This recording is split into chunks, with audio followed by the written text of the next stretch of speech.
Hey there, welcome to my first video, and today I will be discussing over the Sigma 50mm 1.4 lenses for E-mount.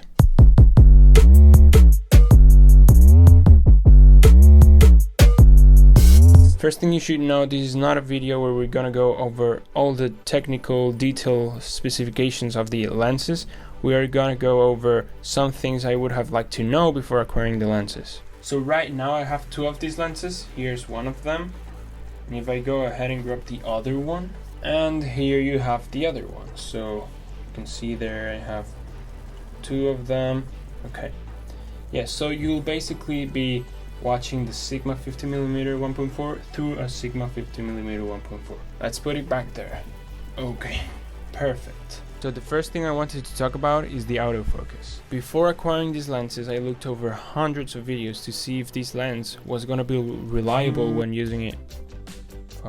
To see if the autofocus on these lenses would be reliable when using it with my Zion crane with a gimbal. And not only that, but I also wanted to know if the gimbal would hold this thing, because it is actually really heavy and big.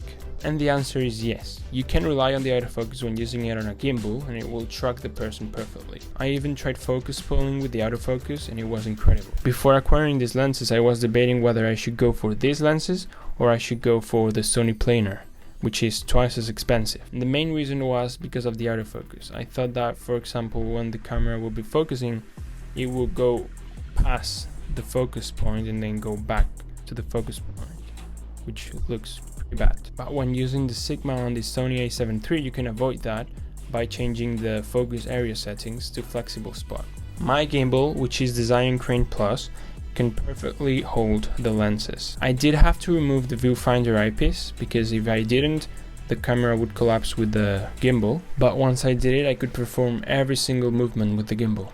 And taking into consideration that the Zion Crane Plus is one of the smallest gimbals out there, if you have another gimbal like the Ronin or the Crane 2, you'll be fine with it. The autofocus on these lenses is reliable on all the focus points on the screen, so you'll be okay with that as well. Quality wise, these lenses is perfect. You can see on the last video I recorded with the Sigma, the quality is great. Finally, the third and last concern I had was the bokeh. As you can see, if I put my hand here, you'll see the lights in the background have a really nice bokeh.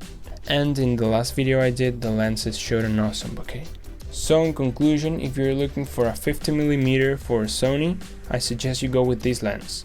It performs like a Sony lens, but it is not as expensive, so go for it. So thanks for listening, I hope this was helpful for you. If you liked the video, drop a like, subscribe, drop a comment, and see you in the next video.